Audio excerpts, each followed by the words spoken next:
Hello everyone. I'm glad you are here today celebrating this very important day, Dharma Wheel Day. Among Buddhist festivals or holidays, this is one of the most important days because among all the Buddha's enlightened activities, teaching Dharma is the most important enlightened activities. So, in a sense, that our Lord Buddha Shakyamuni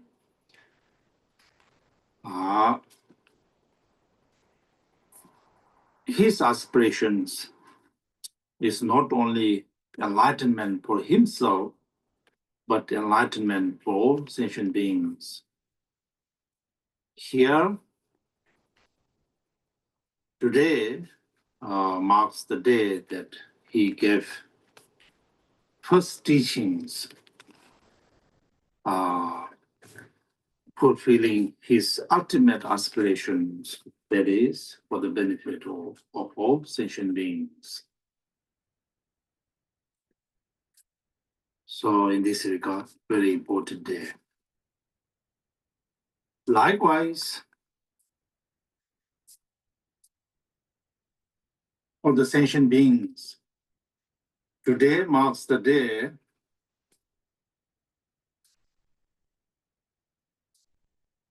in which sentient beings find the seat of liberations, or in another word, liberation begins from here today with the teachings of the Buddha Dharma. Dharma, are you here? Dạ, thưa cô Rinpoche ạ. Dạ, thì gửi lời chào đến tất cả mọi người. Thầy rất là vui mừng để gặp cùng mọi người tham gia cái buổi thực hành hôm nay. Thì thầy nói là cái buổi thực hành hôm nay là một ngày rất là quan trọng trong cái Phật Pháp, trong cái thực hành Phật Pháp của chúng ta. Thì Đạo Phật có rất là nhiều những cái ngày kỷ niệm, nhưng mà cái ngày kỷ niệm này là một trong những ngày gọi là quan trọng nhất. Vì trong tất cả các công hạnh giác ngộ của chư Phật thì có cái công hạnh là phải giải thoát. Cái việc giảng pháp đó là một cái công hạnh quan trọng nhất của Đức Phật. Bởi vì tâm nguyện của Đức Thích Ca Mâu Ni là tâm nguyện của Ngài không chỉ là giải thoát cho chính bản thân Ngài mà cũng là giải thoát cho tất cả mọi chúng sinh. Thì cho nên hôm nay là đánh dấu cái ngày mà cái bài giảng pháp đầu tiên của Ngài giảng cái bài pháp đầu tiên của Ngài về tứ diệu đế. Thì đây cũng là cái ngày đánh dấu cái hoàn thành cái tâm nguyện của Ngài là Ngài giúp cho tất cả mọi chúng sinh đạt được giải thoát, đạt được giác ngộ. Cho nên đây là một ngày rất là quan trọng. Thì cũng giống như vậy, thì đối với chúng ta thì hôm nay cũng là ngày chúng ta để gieo trồng cái hạt giống giác ngộ trong tâm của chúng ta. Từ The teachings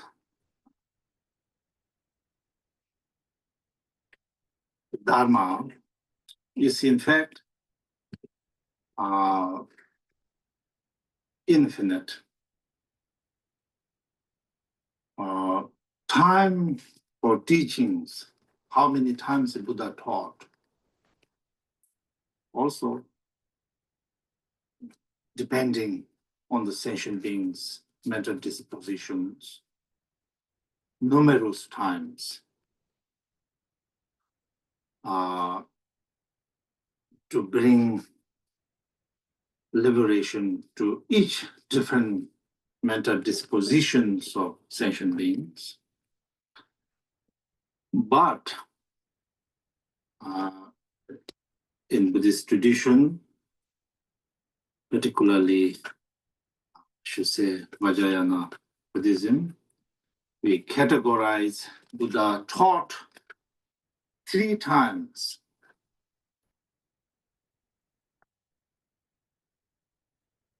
These 3 times teachings for Buddha's main events, so to speak. Many teachings are taught in between, but main three times, or three different subjects. So here, today marks the first turning the wheel of Dharma in the place of Deer Park. Many of you, when you went to India, you might have visited a beautiful place.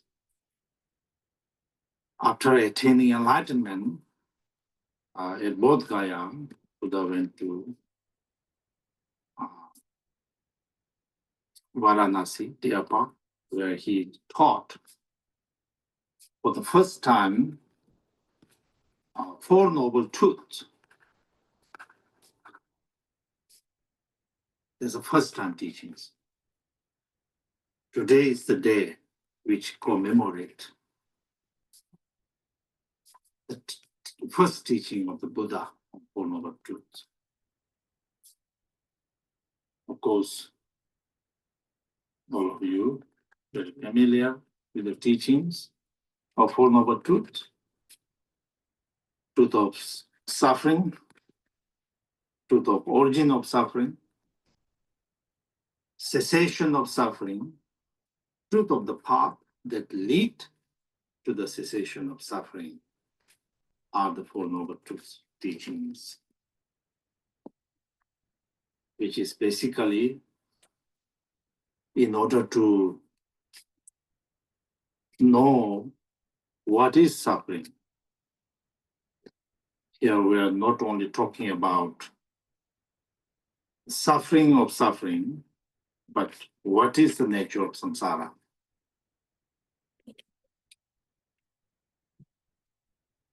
And then, where this samsara and suffering came from, the very origin of sufferings,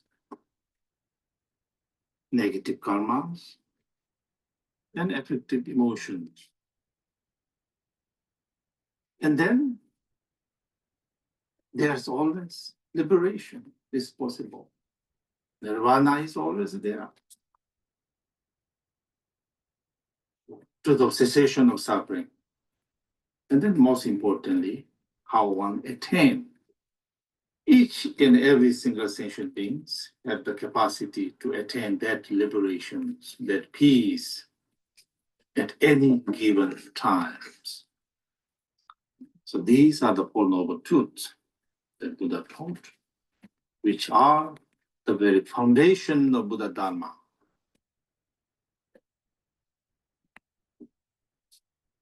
And then, second, turning the wheel of Dharma. At Virtue Peak, again, a beautiful place you can visit. There, Buddha taught, further explaining what are the paths that lead to the cessation of sufferings, to freedom. In this, Buddha taught emptiness, emptiness of soul, emptiness of phenomena.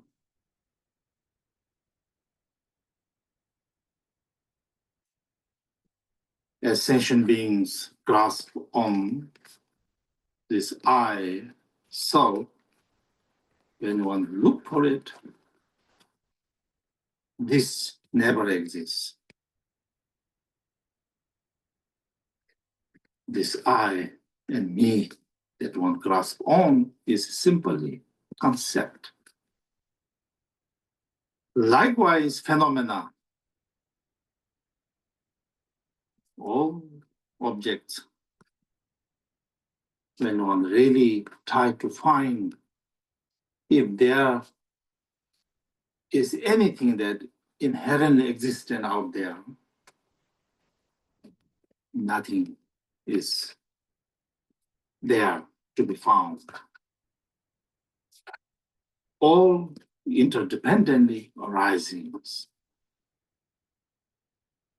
as the magical illusions, mirage-like, dream-like, so on and so forth.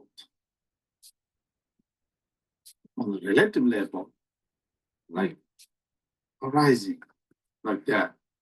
On an absolute level, every phenomena,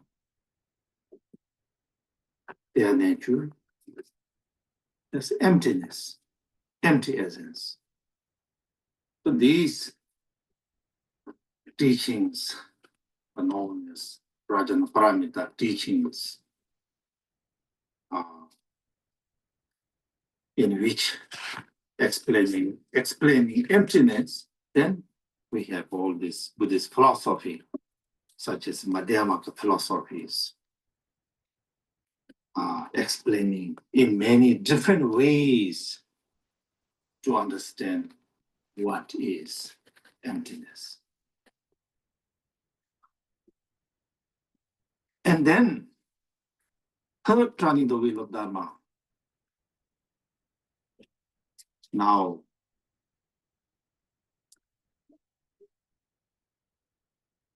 what is the nature of sentient beings? What is the nature of this mind? In the third turning the wheel of Dharma, Buddha taught that sentient beings' nature has never been in the nature of sufferings.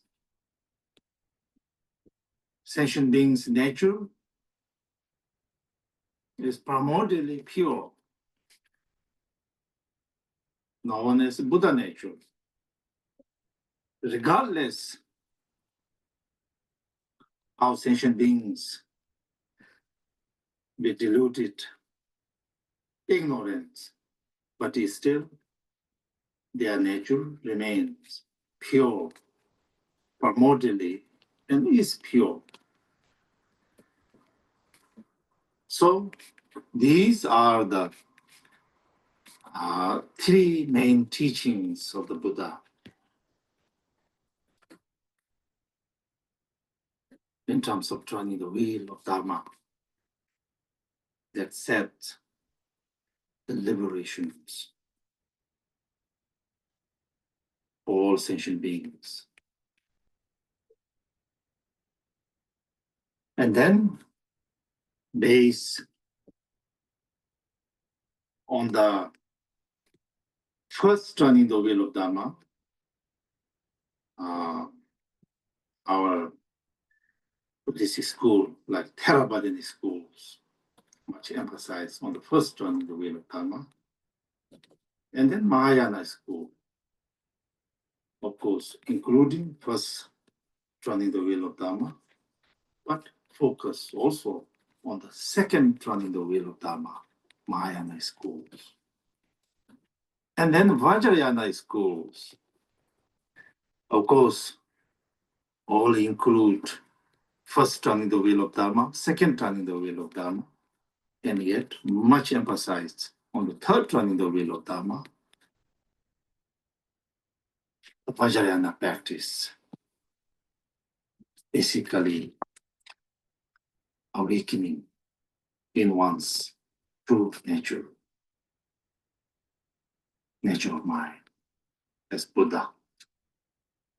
To that, we took all kinds of methods applied, visualizations, generation stage, perfectionist stage, basically much emphasized on the third turning the wheel of Dharma. So therefore, all these three schools of Buddhism, based on the three main teachings of the Buddha, all happen based on Buddha's teachings. Phật đã giảng vô lượng những cái bài pháp, rồi vô lượng những cái thời gian khác nhau, và tùy vào căn cơ của mọi chúng sanh để mà mang đến giác ngộ cho chúng sanh theo từng căn cơ mà họ có. Nhưng mà có rất là nhiều cái bài pháp, nhưng mà ở đây chúng ta sẽ tập trung vào 3 cái lần chuyển pháp quan trọng nhất. Thì trong 3 cái lần thuyết pháp đó là 3 cái sự kiện chính, 3 cái chủ đề quan trọng mà Đức Phật giảng pháp. Thì hôm nay là đánh dấu cái ngày chuyển pháp luân lần đầu ở vườn Nai, mà thầy nghĩ là nơi này là rất là nhiều những Phật tử chúng ta đã đến viếng, một nơi rất là xinh đẹp. Thì sau khi mà Phật thành đạo ở Bồ Đề Đạo Tràng thì Phật đã đi đến thành Ba La Nại ở Varanasi để giảng pháp, và bài pháp đầu tiên là cái bài pháp hôm nay là ngày kỷ niệm cái bài pháp đầu tiên đó. Thì thầy biết là nhiều người trong chúng ta đã rất quen thuộc, đó là cái bài pháp về tứ diệu đế, về khổ đau, nguyên nhân của khổ đau, và cái con đường để diệt khổ. Vậy thì khổ đau là gì? Thì trong cái khuôn khổ hôm nay thầy sẽ không nói về khổ, mà thầy nói về bản chất của khổ đau và luân hồi. Thì luân hồi và khổ đau nó bắt nguồn từ đâu? Thì và cái bản chất của luân hồi là như thế nào? Thì đó là bắt nguồn từ những cái nhân bất tịnh, những cái phiền não chướng trong tâm của chúng ta. Cho nên những cái nghiệp bất tịnh đó, những cái phiền não chướng đó chúng ta có thể loại trừ được, cho nên chúng ta có thể giải thoát được. Và thầy nói là niết bàn thì luôn luôn hiện hữu. Vậy thì làm sao chúng ta phải thành tựu được, chúng ta giải thoát được, thì chúng ta sẽ đạt được cái trạng thái an tĩnh trong niết bàn. Thì đó là cái phần chính của tứ diệu đế, cũng là nền tảng của tất cả các pháp. Ở lần giảng pháp thứ hai là Phật giảng pháp ở núi Linh Thú. Thì cái lần thuyết pháp thứ hai đó, lần chuyển pháp luân thứ hai đó, thì Phật giảng xa hơn về cái đạo lộ đạt đến giải thoát. Đó là Phật giảng về tánh không. Tánh không là trong cái tánh không của ngã và tánh không của pháp. Thì tất cả mọi chúng sinh chúng ta bám chấp vào cái ngã, bám chấp vào cái ta, cái tôi. Nhưng mà khi mà chúng ta nhìn sâu, chúng ta nhìn kỹ hơn thì chúng ta thấy là cái ngã, cái ta đó nó không hề tồn tại. Những cái mà chúng ta bám chấp vào đó nó không hề tồn tại một cách tự nhiên, không có tự tánh, nó chỉ tồn tại theo một cái nhân duyên thôi. Thì mọi những cái đối tượng của chúng ta, khi chúng ta cố gắng tìm thì chúng ta thấy là nó không hề hiện hữu một cách nó không hề hiện hữu, mà nó chỉ là phụ thuộc, vì có cái này nên có cái kia. Cho nên nó giống như là một cái ảo ảnh, một cái giấc mơ. Cho nên ở một cái mức độ tương đối thì mình sẽ thấy nó là hiện hữu, nhưng mà ở một cái góc độ tuyệt đối thì chúng ta thấy là nó không hề hiện hữu, nó không có tự tánh. Cho nên các pháp về cái lần giảng pháp này là Phật giảng pháp về tánh không. Đây là cái toàn bộ những cái triết học của Phật pháp, có rất là nhiều cái giải thích về tánh không. Ở lần giảng pháp thứ ba thì lần thuyết pháp thứ ba thì sẽ giảng sâu hơn về cái bản chất của bản tánh của mọi chúng sanh, bản tánh của tâm. Ở lần thứ ba thì Phật giảng về mọi chúng sanh, về cái bản chất, về bản tánh. Thì tâm của mọi chúng sanh là tâm thanh tịnh nguyên sơ, đó là tâm của Phật pháp. Cho dù chúng ta có bị vô minh, phiền não, những cái ảo giác dối lừa nó che chướng đi chăng nữa, thì cái bản tâm của chúng ta vẫn là tâm thanh tịnh nguyên sơ. Thì đó là ba cái lần thuyết pháp chính của chư Phật. Và từ đó thì chúng ta có ba cái trường phái khác nhau. Là dựa vào cái lần chuyển pháp luân lần thứ nhất thì chúng ta có cái trường phái về tiểu thừa. Dựa vào cái lần chuyển pháp luân lần thứ hai thì chúng ta sẽ có là đại thừa. Nhưng mà đại thừa thì cũng bao gồm cả những giáo pháp của đại thừa, cũng bao gồm cả cái lần chuyển pháp luân thứ nhất. Và cái lần chuyển pháp luân thứ ba thì chúng ta có kim cang thừa. Và tất nhiên là kim cang thừa cũng bao gồm cái lần chuyển pháp, những cái giáo lý của lần chuyển pháp luân thứ nhất và thứ hai. Thì trong kim cang thừa thì chúng ta chủ yếu là chúng ta phải đánh thức cái tâm thanh tịnh nguyên sơ của chúng ta. Đó là cái tâm Phật đã có sẵn trong tâm của chúng ta. Cho nên chúng ta có nhiều cái phương tiện để quán tưởng, để hoàn thiện, để đạt được để đánh thức cái tâm thanh tịnh nguyên sơ đó. Thì thầy nói tóm gọn lại là ba cái trường phái của Phật pháp thì dựa vào ba lần chuyển pháp luân này à. Dạ là sao? As a Buddhist, we follow Buddha's teachings, uphold his teachings. What does that mean? Following Buddha's teachings in two different ways. One is through study, and one is, most important, is then practicing. Right? Study I'm sure in Vietnamese, a lot of Dharma books are already there.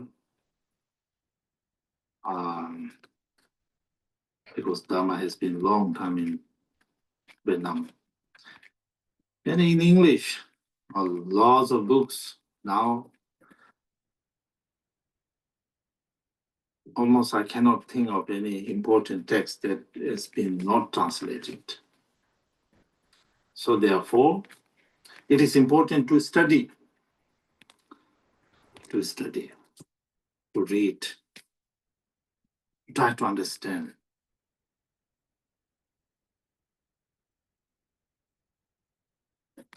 Many masters in the past said that after I left, I'm not there physically, but the books that they wrote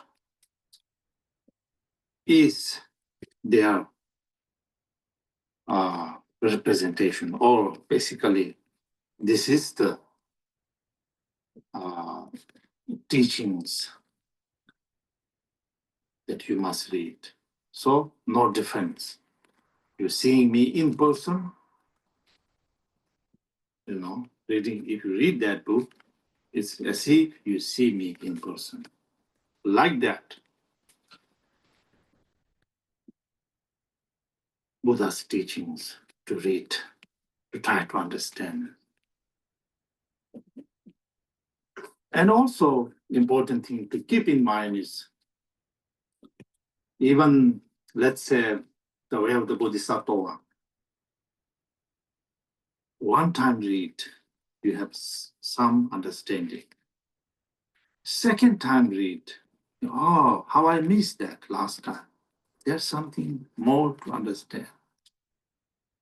Third time read, again, there's something to unravel. For me, I read these books many times, but still I'm not over with. I read, I keep on reading. And nowadays, when I see like Guragava Tantra teachings in English version come up, I try to read in English. Keep on, because each time one read, each time some different level of understanding, ascertaining your insight. So, through study. And then, second, most importantly, through practice. Now, practice, of course, as we study, we basically study what to practice, how one practice. So obviously, practice is important. So many different ways of practicing Dharma. Not one way, many different ways. Many, many different ways to attain liberations. But it is also helpful to think like this with the three verses that Buddha gave in terms of practice. Buddha said, commit not a single unwholesome actions, which means do not do any negative things. Cultivate wealth of virtue.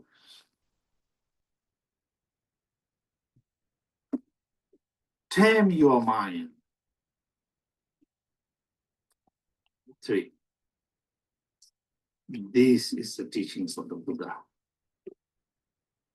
So, commit not a single unwholesome actions.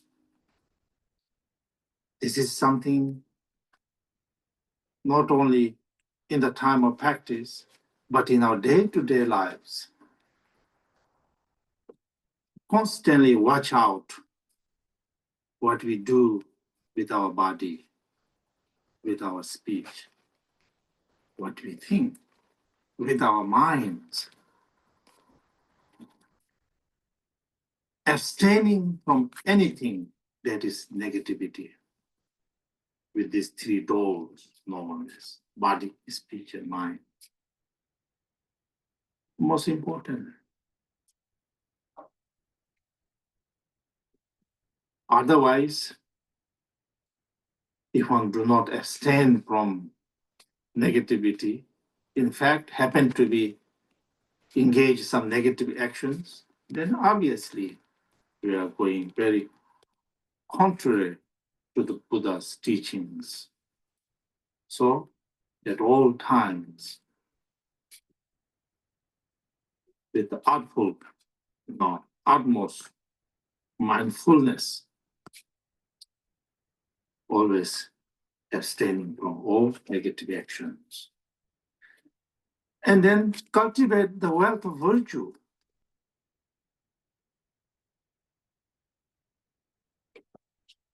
With this body, with this speech, with this mind, always do something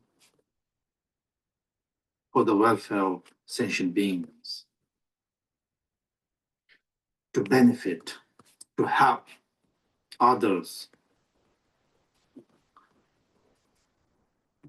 And of course, in the practice, all our effort in the practice of Buddha Dharma, may it be meditations, may it be accumulation of merit, may it be purification practice, all these are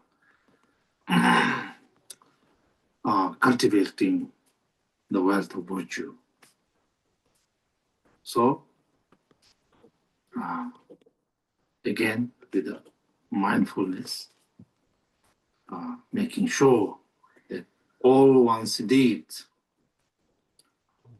with these three doors, always positive. That is the practice. That is the upholding or following the footsteps of the Buddha, right? True. And then tame your mind. What is to be tamed?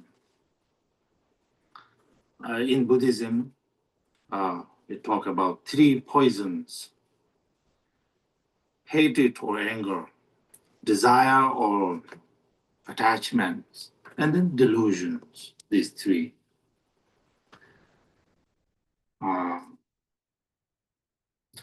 In fact, it is said that Buddha taught 84,000 different kinds of teachings. These 84,000 kinds of teachings are divided into 4 sections in order to tame desire or attachment. Buddha taught Vinayana teachings in the number of 21,000 different Vinayana teachings. In order to tame this anger or hatred, Buddha taught sutra teachings. That are 21,000 in numbers. In order to liberate from ignorance or delusions, Buddha taught 21,000 different teachings of Abhidharma teachings. And then, in order to liberate equally all these three, Buddha taught 4th, again, in this regard, tantric teachings, 21,000. So therefore, if you wanted the number of the Buddha's teachings, 84,000 different teachings. So these teachings are collected in Tibetan versions. There are 100 or 8, 100 or 10 volumes, Buddha's teaching sutra. Tantra. Or maybe I'm saying now too much. In Sutra, then, Tripitakas and all this in Tantra teachings like that. Anyway, what is it? Buddha's teachings has to do with taming mind. What is to be tamed? These negative emotions. What is to be liberated? These negative emotions. Delusions. By taming these delusional minds, and then from there, understanding what is it?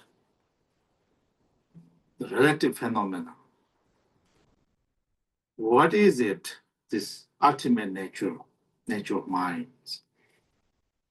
The Buddha within Buddha nature.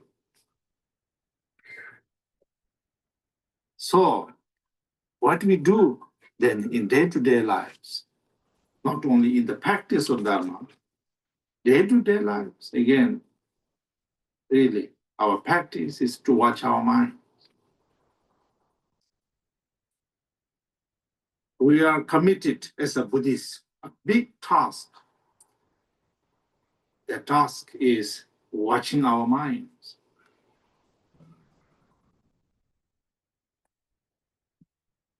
Am I thinking or doing right or wrong?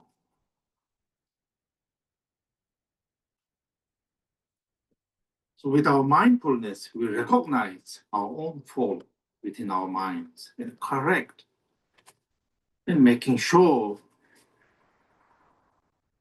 that we try to abstain from negative thoughts. Always try to generate compassion to all motherly sentient beings. And think about the empty, let us put this way, like Four Noble Truths teaching, the first teachings, abstaining from all negative actions, engaging in the, good actions. According to the second teachings of the Buddha, understanding of the empty essence of all phenomena. According to the teachings of the third, turning the wheel of Dharma, what is mind? Never forget that our true nature has been primordially pure. Never leave the sight of it.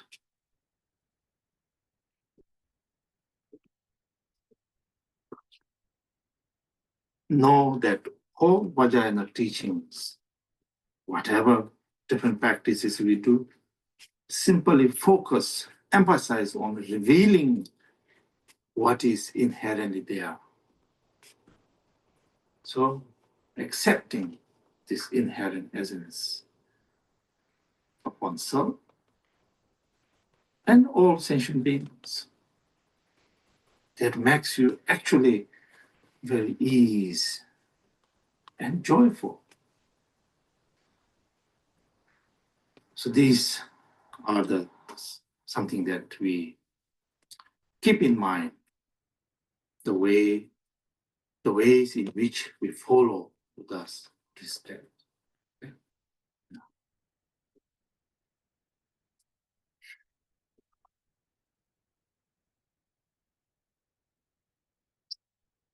Thì chúng ta sẽ tu tập theo Phật Pháp, chúng ta sẽ trì giữ những cái giáo Pháp. Vậy thì đó là có ý nghĩa là gì? Tu theo Phật Pháp là có hai cách. Thứ nhất là chúng ta phải văn, thứ hai là chúng ta phải tu. Thì văn có nghĩa là chúng ta phải học, chúng ta phải đọc, chúng ta phải tìm hiểu về giáo Pháp. Thầy nói là ở Việt Nam có rất là nhiều sách Phật Pháp, bởi vì Đạo Phật đã tồn tại rất là lâu đời ở Việt Nam rồi. Mà thực sự ở bên đây thì sách tiếng Anh cũng có rất là nhiều. Đến nỗi là thầy không nghĩ là có một cái bản kinh nào đó mà chưa được dịch sang tiếng Anh. Cho nên cái việc quan trọng nhất là chúng ta phải đọc, chúng ta phải văn và chúng ta phải tư. Thì nhiều bậc đạo sư trong quá khứ đã tuyên thuyết rằng sau khi mà ta đã rời đi thì những gì ta viết, những gì ta để lại thì nó sẽ đại diện cho ta. Cho nên các con cần phải đọc như thế nào, chúng ta cần phải đọc và phải tìm hiểu giống như là chúng đã gặp được chính ta vậy đó. Thì cũng giống như vậy, thì cái việc mà chúng ta phải chúng ta phải đọc những cái giáo lý rất là quan trọng. Trong cái nhập Bồ Tát Đạo thì có nói là khi mà một lần chúng ta đọc thì có thể chúng ta sẽ nghĩ là chúng ta hiểu, nhưng mà chúng ta đọc một lần thứ hai thì chúng ta sẽ cảm giác chúng ta sẽ còn nhiều thiếu sót, mà chúng ta đọc lại lần thứ ba thì chúng ta sẽ thấy những cái này như là không thể nghĩ bàn được nữa.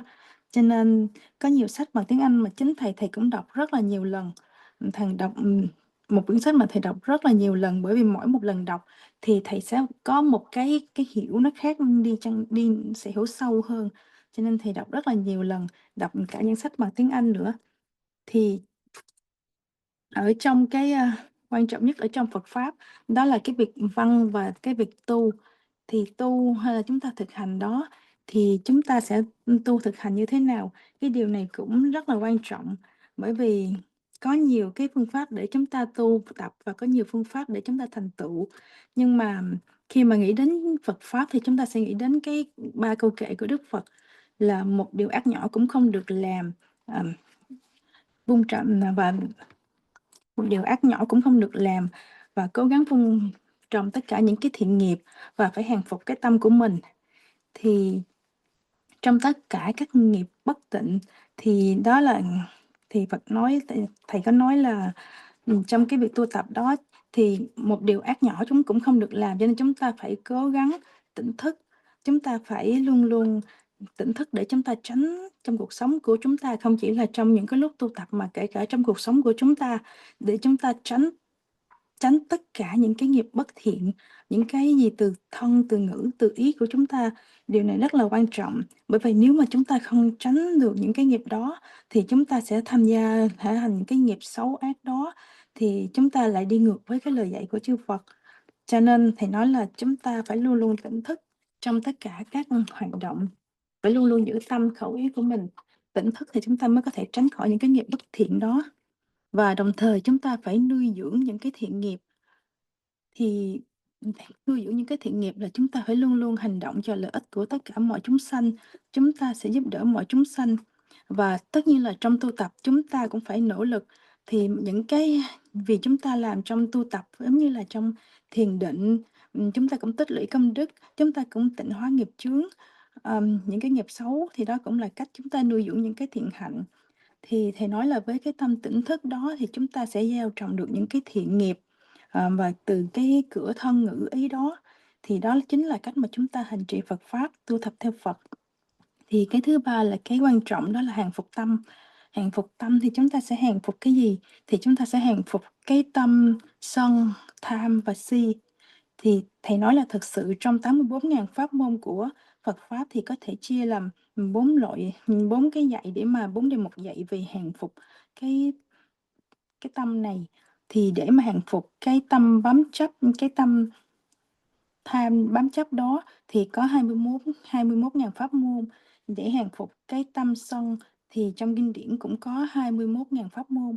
Để hàng phục cái tâm si, tâm vô minh, tâm đó thì chúng ta có vi diệu pháp, gọi là chúng ta cũng có 21.000 pháp môn. Và để hàng phục tất cả 3 cái tâm đó thì trong mật điển có nói là cũng có 21.000 pháp môn, thì tổng cộng cộng lại là 84.000 pháp môn. Thì đó nói là cho nên chúng ta có thể thấy là cái việc mà hàng phục tâm mình rất là quan trọng. Bởi vì hàng phục tâm mình, hàng phục khỏi những cái xúc tình phiền não, những cái phiền não chướng đó thì sẽ giúp chúng ta giải thoát được, hàng phục được những cái tâm vô minh, để chúng ta đạt được cái tâm thanh tịnh nguyên sơ từ ban đầu của chúng ta. Cho nên thầy nói là trong cuộc sống hàng ngày của chúng ta thì chúng ta phải luôn luôn quan sát tâm của mình, luôn luôn nghĩ xem liệu những gì chúng ta đang làm, những gì mà chúng ta đang nghĩ nó có đúng với tiêu chí của Phật Pháp hay không. Thì với cái tâm tỉnh thức thì chúng ta sẽ nhận ra bản tâm của mình, chúng ta sẽ thấy được những việc mình đang làm có đúng với chánh Pháp hay không. Từ đó chúng ta có thể có sửa chữa lại. Thì từ đó thì chúng ta sẽ luôn luôn giữ được cái tâm thiện và gieo trồng những cái thiện căn và làm lợi ích cho tất cả những chúng sanh. Giống như là trong tứ diệu đế thì dạy là không làm những cái nghiệp bất thiện và vun trồng những cái nghiệp thiện. Thì trong cái thứ ba đó là hiểu về hàng phục tâm của mình và hiểu về tánh không và phải nhận ra cái bản tâm thanh tịnh của mình. Thì thầy nói là hiểu về phải luôn luôn nhớ cái bản tâm của chúng ta là luôn luôn là cái bản tâm thanh tịnh nguyên sơ của chúng ta. Thì đó là toàn bộ những cái giáo lý của Kim Cang Thừa là chủ yếu nhấn mạnh về cái bản chất của ta và của Pháp.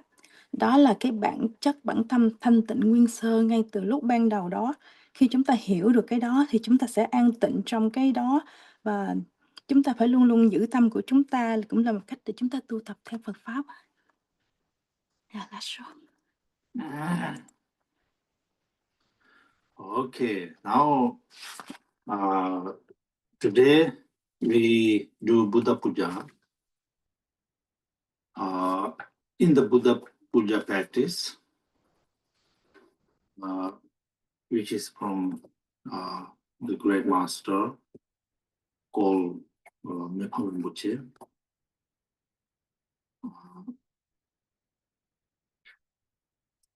So, going through this practice, one thing Buddha Shakyamuni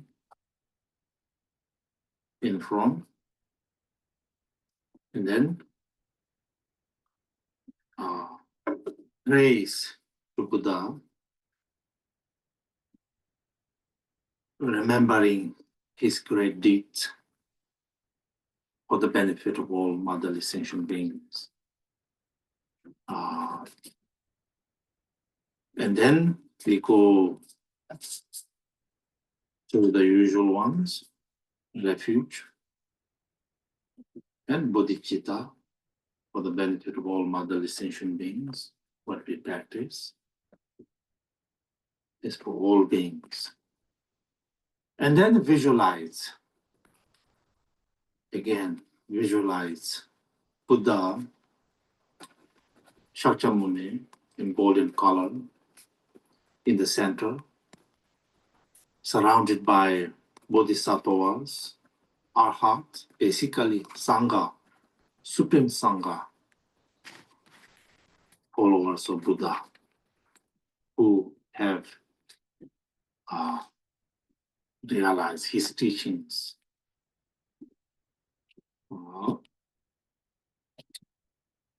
And then in their presence, we go through the 7 branch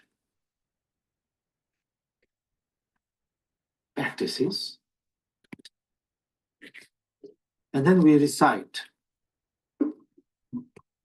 Buddha's mantra, Shakyamuni Buddha's mantra. So while we're reciting mantra, we think of Buddha's infinite wisdom, compassion to all sentient beings.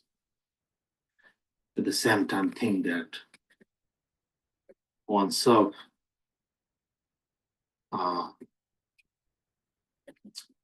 receive the blessings from Buddha that which enable us to follow his footsteps, understand his teachings, and integrate his teaching into our beings. In that way, one also become enlightened, just like Buddha did. So, after mantra recitation, then we go through the, this is actually from the way of the Bodhisattvas, teaching by Shantideva, offerings in the presence of Buddhas and Bodhisattvas, arhats, making offerings. Mostly, remember, in the teachings of the Bodhisattva, actual arranged offering is what one have, and imagine offerings. Imagine offerings with one's pure devotions and for the benefit of all sentient beings, one make these offerings to all supreme beings. And then conclude this practice, one thing that from Buddha's enlightened body, light shine forth, going to all directions, to every being receive Buddha's blessings of compassion, infinite compassion and wisdom. And all sentient beings, no one left behind, receive Buddha's blessings of compassion, wisdom, realizations. In that way, all motherly sentient beings are now on the path to ultimate liberations. And then at the end, again, making aspirations that all sentient beings, motherly sentient beings, become Buddha, just like himself. So this is basically the ways in which we practice today. Yeah. Thì khi mà trong cái pháp tu này á, chúng ta sẽ nghĩ là Đức Phật Thích Ca Mâu Ni ở trước mặt chúng ta, thì chúng ta sẽ cầu nguyện đến Ngài và chúng ta nhớ nghĩ đến những công hạnh của Ngài là giải thoát tất cả mọi chúng sinh cha mẹ. Khi mà trong cái lúc nhớ nghĩ và quán tưởng như vậy, chúng ta sẽ quy y và phát tâm Bồ đề cho lợi ích của tất cả mọi chúng sinh cha mẹ. Và sau đó chúng ta sẽ quán tưởng Đức Phật Thích Ca Mâu Ni trong thân tướng màu vàng và bao quanh bởi vô lượng chư Bồ Tát và chư A La Hán. Đó chính là cái tăng đoàn tối thượng nhất. Những ai đều là những cái thánh chúng đã liễu ngộ được Phật pháp. Và trước sự hiện diện của chư vị thì chúng ta sẽ trì tụng bài nguyện 7 dòng và trì tụng cái minh chú của Đức Phật Thích Ca Mâu Ni. Và trong khi trì tụng thì chúng ta sẽ nhớ nghĩ đến vô lượng từ bi, vô lượng trí tuệ của chư Phật ban cho tất cả mọi chúng sanh. Và chúng ta nghĩ rằng chúng ta sẽ nhận được sự gia trì của chư Phật, của Phật Thích Ca Mâu Ni để chúng ta có khả năng tu tập theo Ngài, có khả năng liễu ngộ Phật Pháp của Ngài và có khả năng để chúng ta làm lợi lạc cho mọi chúng sinh, cũng như là chúng ta có khả năng đạt được giác ngộ đồng như Đức Phật Thích Ca Mâu Ni. Và sau khi mà trì tụng minh chú thì theo cái cách giảng của trong nhập Bồ Tát hạnh của Ngài Tịch Thiên thì chúng ta sẽ thực hành cúng dường cho chư Phật, cúng dường cho Bồ Tát và cúng dường cho chư A La Hán. Thì trong nhập Bồ Tát hạnh có dạy là tất cả những cái cúng phẩm thực thể mà chúng ta có và tất cả những cái cúng phẩm mà chúng ta quán tưởng bằng cái lòng sùng mẫu phương tịnh của chúng ta sẽ cúng dường cho chư vị thánh chúng cho lợi ích của tất cả mọi chúng sinh cha mẹ. Thì đến phần kết thúc cái phần này thì chúng ta sẽ quán tưởng ánh sáng từ Đức Phật Thích Ca Mâu Ni phóng chiếu đến tất cả mọi phương hướng, và ánh sáng đó phóng chiếu đến tất cả mọi phương hướng và tất cả mọi chúng sinh đều nhận được sự gia trì từ vô lượng từ bi và trí tuệ của chư Phật. Và tất cả mọi chúng sinh không sót một ai đều nhận được sự gia trì đó, đều liễu ngộ được Phật Pháp. Và bằng cách đó thì tất cả mọi chúng sinh cha mẹ của chúng ta thì đều đạt được giải thoát đồng như Đức Phật Thích Ca Mâu Ni. Và cuối cùng là chúng ta sẽ phát nguyện tất cả mọi chúng sinh cha mẹ được trở thành Phật.